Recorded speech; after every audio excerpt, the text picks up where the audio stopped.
So I can tell I'm nearing the end of a very long season, a season that has lasted far longer than I ever expected it to last.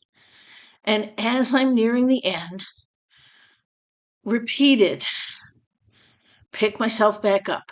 Well, really, have him pick me back up and make adjustments and learn to be content. They have continually added weight. And what if we blow up and we don't finish flawlessly? Will we be kept out of the promised land like Moses was? So that was a question that I was faced with very recently.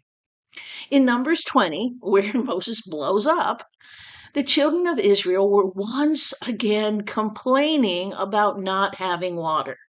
Now, this occurred near the start of year 39.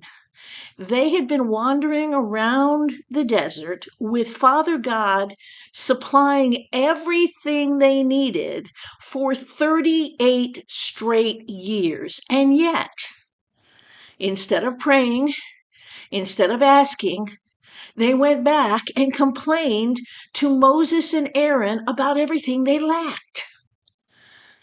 And Father God said to Moses, "Go speak to the rock. Speak to the rock, and water will come out of the rock."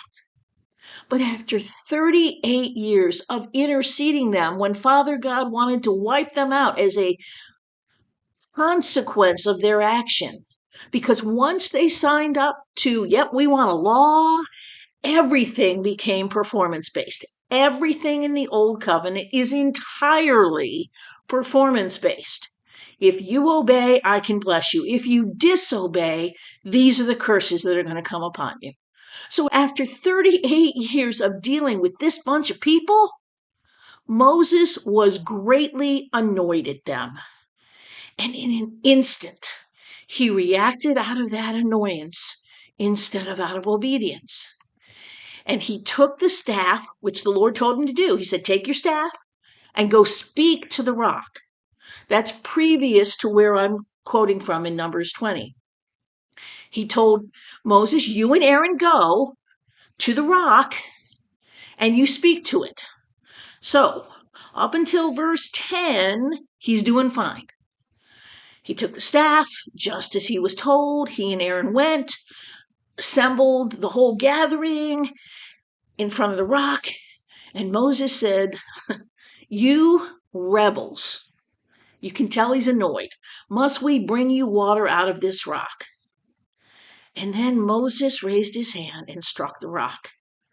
Now, God still provided, but he said to Moses and Aaron, both of them, because you didn't trust me to show my holiness in the sight of the Israelites, you will not bring this assembly into the land that I've given them. And they both died outside of the promised land. So after close to 40 years of dealing with a bunch of ungrateful, complaining people, Moses didn't get to go into the promised land with them. And recently, I got sent a reel that was basically saying that Father God will respond punitively to us if we don't finish well, just like it looks like he did to Moses.